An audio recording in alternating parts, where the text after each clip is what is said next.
Меѓутоа, во која мера овој шок, односно цената на нафтата е многу блиско поврзана со што ќе се случува со вкупното општо ценовно ниво. Според нашите последни проценки, ние ги анализираме што ќе се случува на краток рок и што ќе се случува на долг рок. Доколку на краток рок ова е конфликт кој што е само на краток рок, резултатите покажуваат дека ефектите врз општото ценовно ниво ќе бидат умерени. Односно, 10% на зголемување на цената доведува до зголемување на општото ценовно ниво од околу 0,1%, што е релативно прифатливо.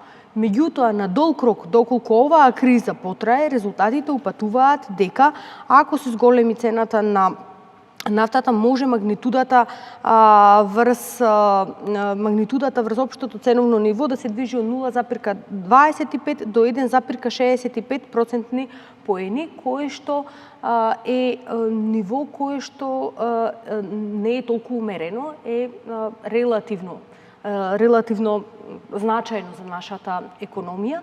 Вториот значаен аспект од тој аспект на долг рок што би се случувало е колку брзо нашата економија, односно ценовното ниво ќе може да се стабилизира.